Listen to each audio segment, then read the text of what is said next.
El Salvador, a country once full of crime, now at the forefront of a brutal crackdown against the alleged perpetrators of those crimes, thousands of whom are locked up in mega prisons. El Salvador, where back in February the president announced he was moving thousands of high-ranking gang members to the country's new so-called mega jail. Tattooed, bound in chains, and thrown behind steeled cells, these individuals endure a life no one dares to ask for. Aquí están esos sujetos que ocasionaron tanto luto y dolor en una sociedad. These are the faces of the prisoners of El Salvador, many of whom some neutral observers suspect may be innocent. We don't know if those who are being detained have committed a crime. In this video, we'll show you just how insane life inside these prisons can be and why no one would ever wish to find themselves on the inside. Life behind steel walls.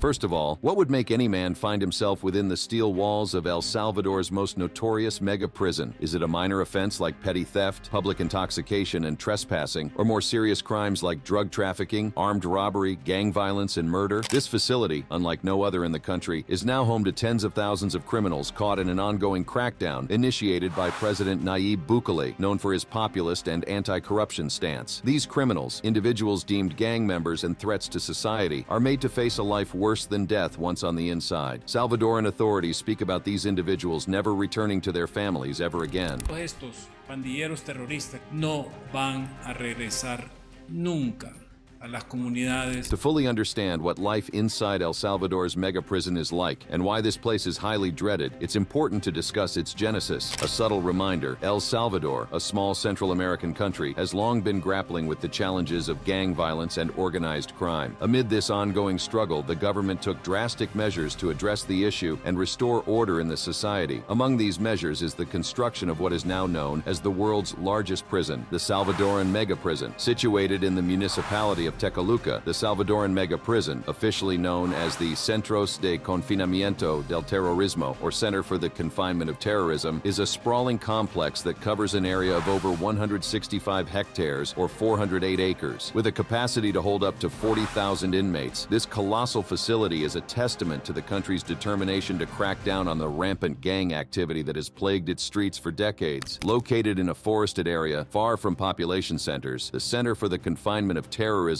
isn't your average prison. This facility is well guarded and has several security measures in place to ensure the safety and containment of its inmates. Among the many things that make it a dreaded place for any criminal, the facility has a security ring set up on the outskirts of the compound starting from a kilometer away from its perimeter. This outermost security ring comprises hundreds of soldiers and police officers, all part of 600 soldiers and up to 250 police officers, who guard the prisoners and interrogate, search, and ID all individuals visiting or exiting the facility. As you approach the facility, the main security feature is an 11-meter-high concrete perimeter wall, reinforced at the top with a 15,000-volt electrified fence. The prison also boasts 19 watchtowers, each manned by armed guards and a network of cameras constantly surveying the grounds round the clock. Once inside, every individual is scanned visually and electronically for weapons and other contraband. Once inside, you'll have zero communication with the outside world, as the facility boasts high-tech equipment that makes such luxury impossible. The idea for the mega prison was first conceived in 2016 as part of the Salvadoran government's territorial control plan. This comprehensive strategy aimed at combating the influence and power of the country's notorious street gangs, such as MS-13 and Barrio 18. The plan called for the construction of a massive high-security prison that would serve as a hub for the incarceration and isolation of the most dangerous gang members. Construction on the mega prison began in 2019 and was completed in a remarkably short span of just 2 years. The sheer scale and speed of the project were a testament to the government's unwavering commitment to addressing the gang crisis, which had claimed the lives of thousands of Salvadorans and crippled the country's economy. Now, to what life inside this mega prison is like for inmates. We already know that El Salvador's mega prison is a stark, imposing structure with towering concrete walls, razor wire fences, and a heavily fortified perimeter. But what life inside this notorious edifice is like is what strikes awe and fear into many people's hearts. Upon entering the facility, visitors are immediately immediately struck by the overwhelming sense of control and order that permeates the environment. The inmates, who are primarily members of the MS-13 gang and Barrio 18, aka 18th Street Gang, are housed in a series of interconnected steel cell blocks, each designed to accommodate up to 2,000 individuals. The cells are Spartan, with little more than a concrete slab for a bed and a small window that provides a limited view of the outside world. For the inmates, life inside is grim and harsh. From the moment of their arrival, prisoners are stripped down to their white boxers and subjected to what some observers describe as a dehumanizing process. They are marched barefoot, their tattooed bodies bent over with their hands behind their shaven heads. Shackled in strong steel chains, they're herded into large halls under the watchful eyes of armed guards in balaclavas. Once inside the prison, inmates are crammed into stark and overcrowded cells. Each cell, measuring about 100 square meters, is designed to hold more than 100 prisoners. Regardless of the number of inmates, each cell is equipped with only 80 metal bunks, 2 sinks, and 2 toilets. The prisoners are left to sit on the cold, hard floor next to stacked metal beds with no mattresses or sheets provided. The prison is constantly lit by artificial lights, creating an environment of perpetual daylight that disrupts inmates' sense of time. The prisoners are under constant surveillance, with hooded guards keeping watch from above, with their guns always ready for action. The daily routine within the mega prison is highly regimented, with strict schedules governing every aspect of the inmates' lives. The inmates are subjected to a life of severe hardship and deprivation in a place where punishment is allegedly prioritized over rehabilitation. The meals, simple and repeated daily, only serve to keep the inmates alive as they endure years of horror. Frijol,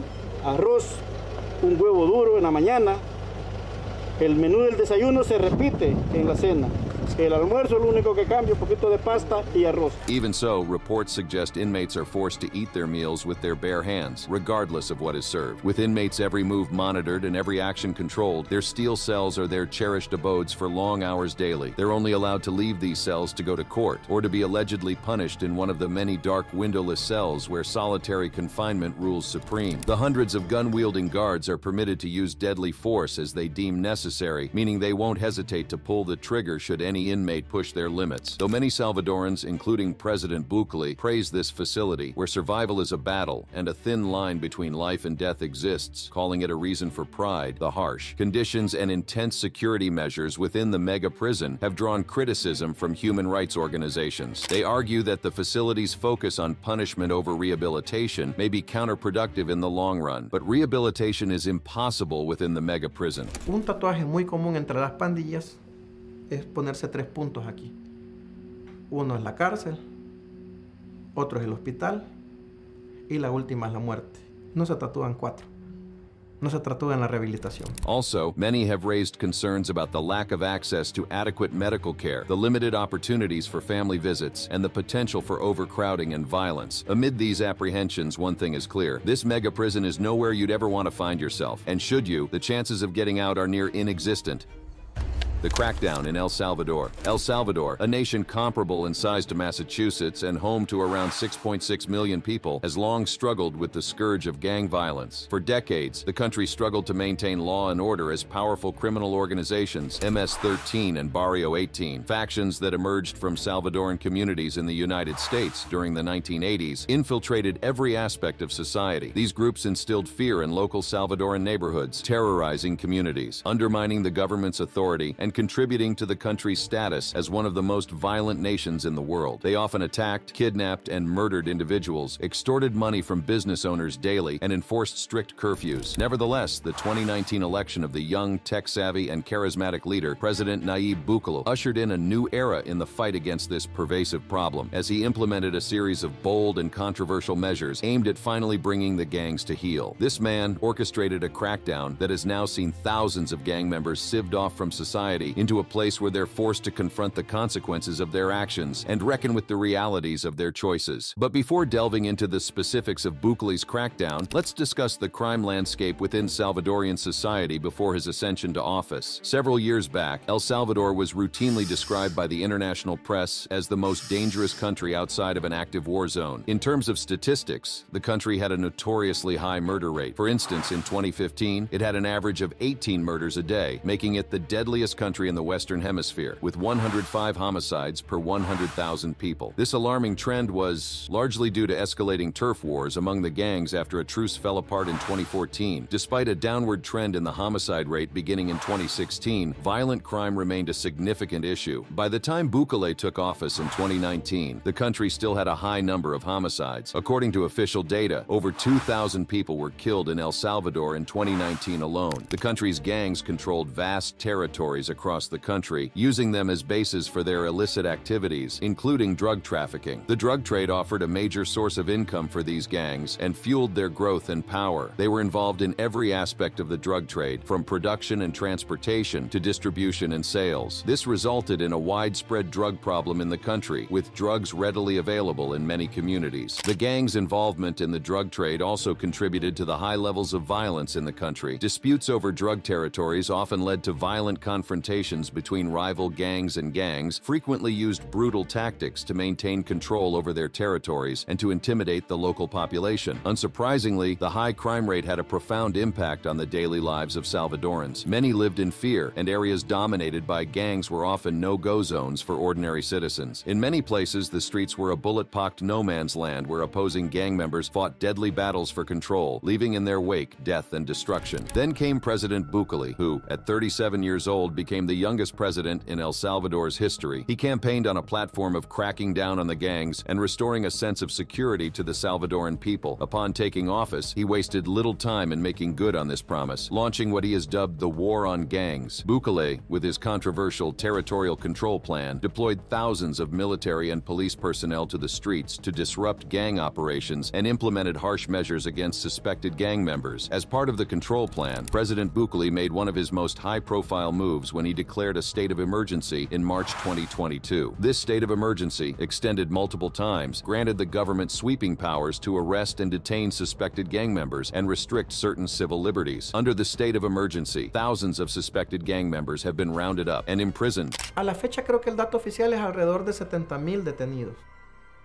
Tuvimos que construir la cárcel más grande de América Latina. Indeed, reports indicate at least over 60,000 inmates have been booked inside El Salvador's Center for the Confinement of Terrorism since Bukele's control plan swung into motion. More so, the mass arrests earned the country the world's highest incarceration rate, with well around 1% of the population having been imprisoned. With his tough-on-crime approach well in place, President Bukele himself frequently took to social media to boast about the number of gang members arrested and the progress made in the fight against organized crime. The president once highlighted the crackdown has led to a significant reduction in the country's homicide rate. El país donde antes era común encontrar cadáveres en el suelo, y vean cuántos homicidios hay ahora. Días, semanas enteros sin homicidios. Fair enough, his words ring true. Following the military-led offensive against gang-related activities, gang presence in communities dwindled significantly. This has allowed small businesses to operate freely and without fear, eliminating the need to pay exorbitant extortion fees at any hour of the day. Also, multiple reports corroborate a dramatic reduction in El Salvador's murder rate. In 2020, the first full year of his term, the homicide rate reduced to 21.2 murders per 100,000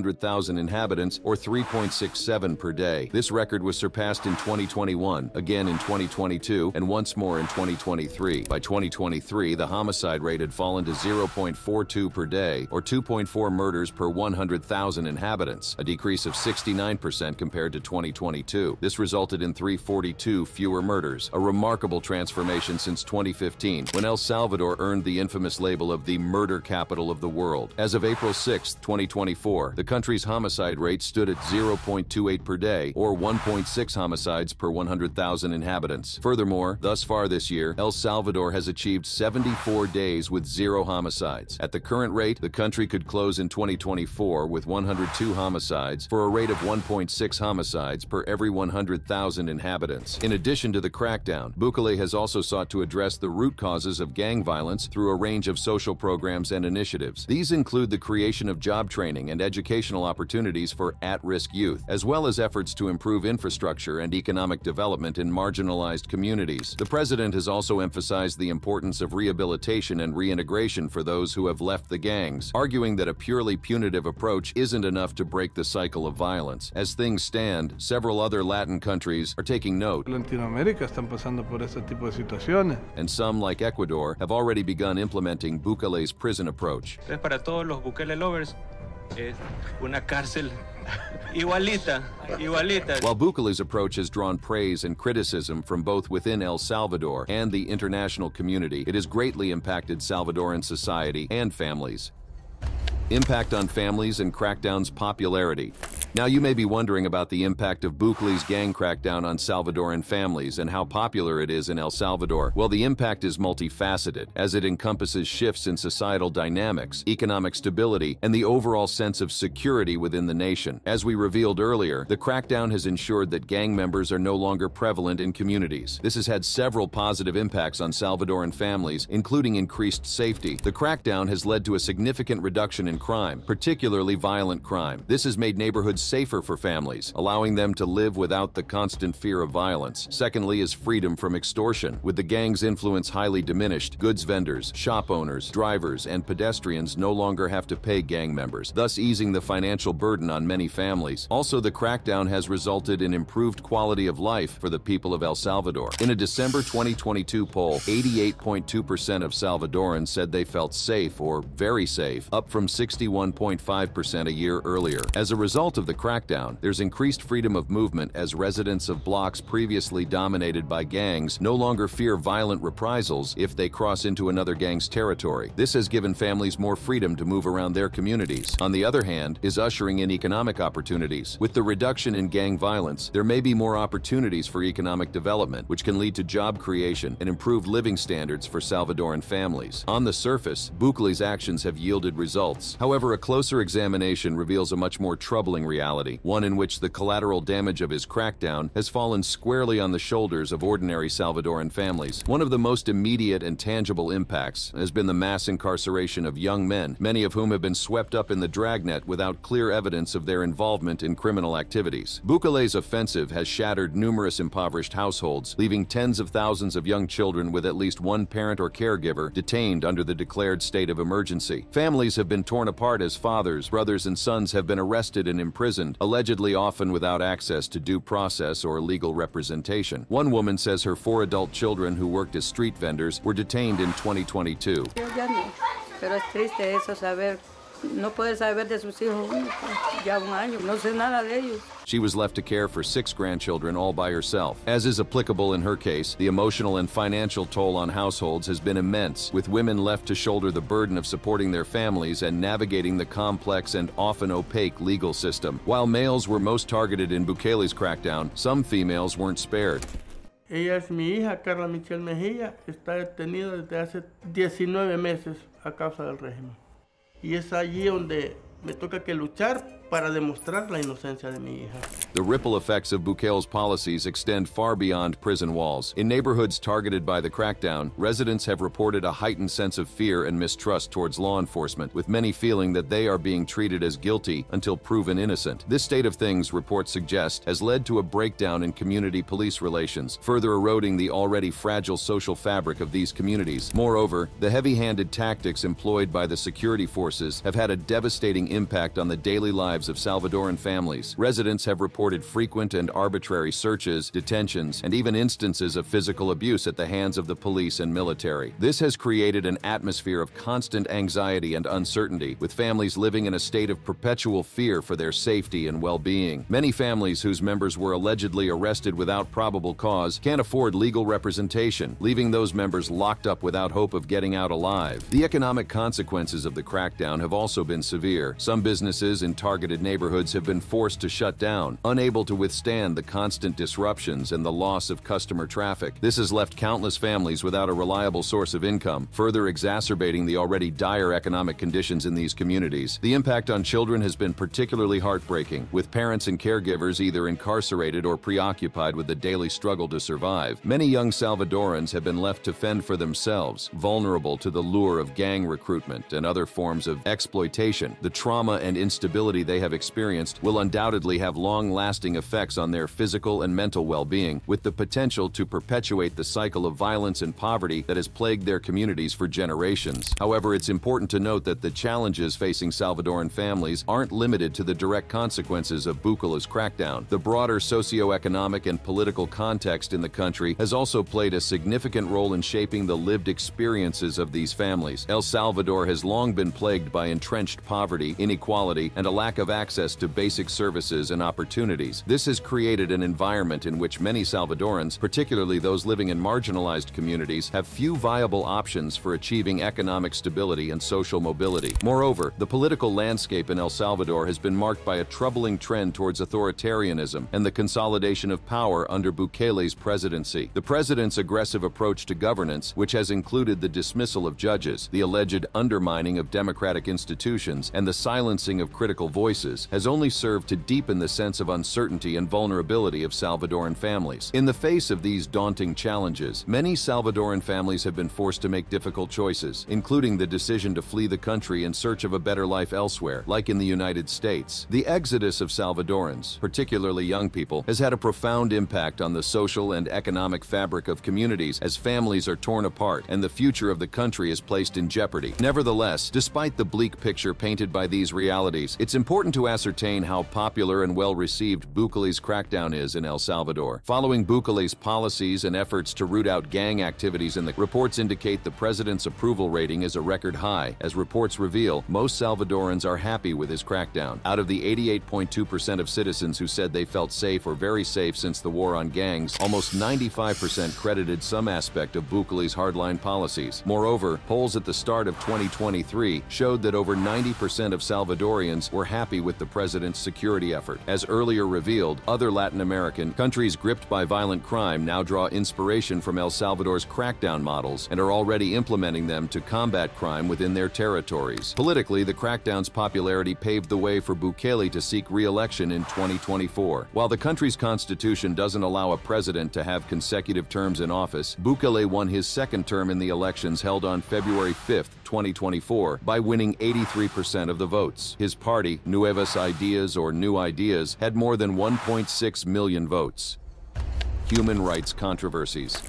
The video, as they know, they don't know. They know nothing about the location of so many people who have been arrested during the last year of the state of emergency. It's safe to say that President Bukele's territorial control plan ushered in a new era, where the grip of the notorious MS-13 and Barrio 18 gangs has been weakened in El Salvador. This plan, which has been the centerpiece of Bukele's administration, has finally seen significant progress in curbing gang violence and reclaiming control over previously gang-dominated territories. While the government has touted the plan's success in reducing homicide rates, it has also been criticized for its heavy-handed tactics and the alleged human rights abuses. The territorial control plan has been criticized significantly, both within El Salvador and on the international stage. Human rights organizations, such as Amnesty International and Human Rights Watch, have raised concerns about the plan's impact on civil liberties and the potential for human rights abuses. They've accused the Bukele administration of using the crackdown as a pretext to consolidate power and silence dissent. One of the primary concerns raised by critics is the lack of due process and the arbitrary nature of the arrests carried out under the state of emergency. Thousands of individuals have allegedly been detained without charge, and reports of individuals being held in overcrowded prisons, like the Center for the Confinement of Terrorism, without access to legal representation and medical care. To add to this, the conditions within the prisons are insanely alarming, with Amnesty International describing them as violating fundamental rights such as the right to life, prohibition against torture, and cruel, inhuman, or degrading treatment. This has led to concerns about the potential for wrongful imprisonment and, worse, torture and summary executions, including by hanging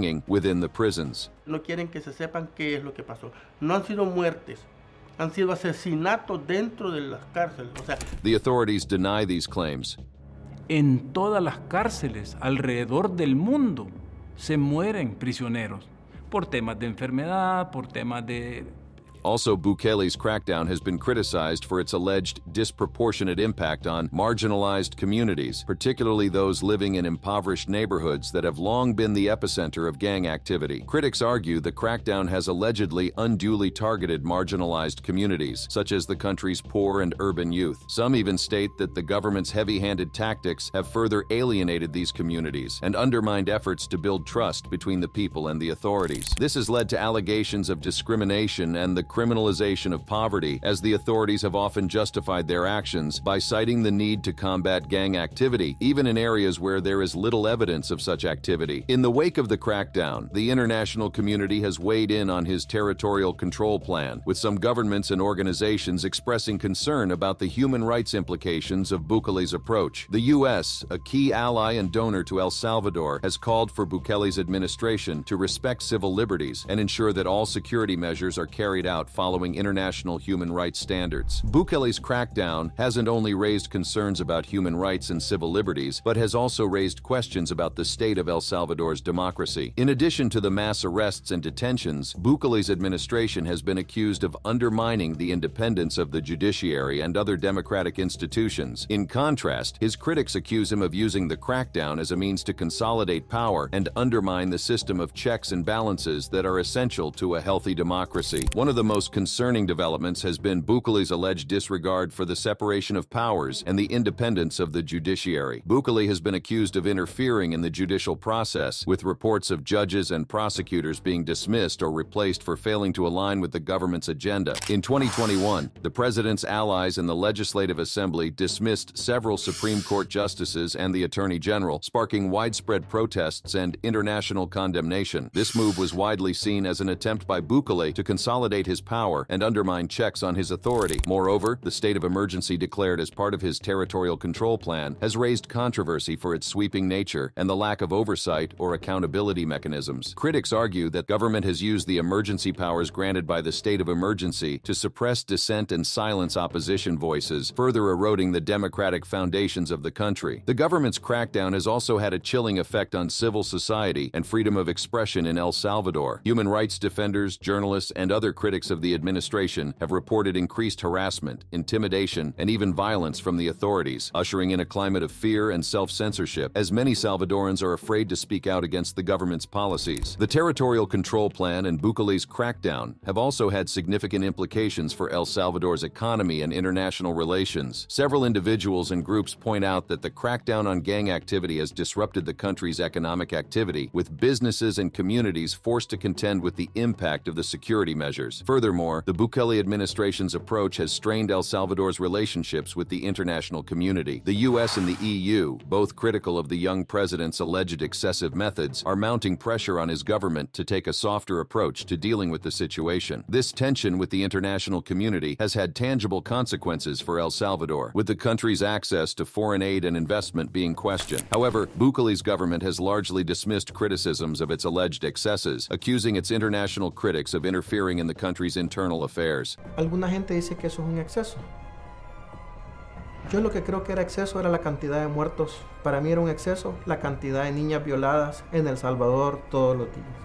Despite growing international pressure, the current administration has shown no signs of backing down from its hardline approach. The president has doubled down on his rhetoric and policies, often using social media to attack his critics and defend his actions. He also sought to consolidate his power by holding a referendum to allow for his re-election, a move many criticized as threatening democracy. The situation in El Salvador is a complex and multifaceted one, with deep historical roots and ongoing challenges. The Bukele administration's crackdown on crime and gang activity has undoubtedly had some successes in reducing homicide rates. Still, these gains have come at a significant cost to human rights and democratic institutions. It is important to recognize that the issues facing El Salvador aren't unique to the country, but are part of a broader, regional challenge. The high levels of violence, poverty, and social inequality that have fueled the growth of gangs and organized crime in Central America are the result of complex historical, political, and economic factors that have long been neglected by policymakers. In this context, the Bukele administration administration's approach has been criticized for its narrow focus on security and disregarding the underlying social and economic drivers of crime. Many experts have argued that a more comprehensive, multi-pronged strategy that addresses the root causes of violence and inequality is needed to achieve lasting peace and stability in the region. The government, aware of the shortcomings, says it's poised to remedy them. Ahorita que hemos resuelto el tema de la violencia,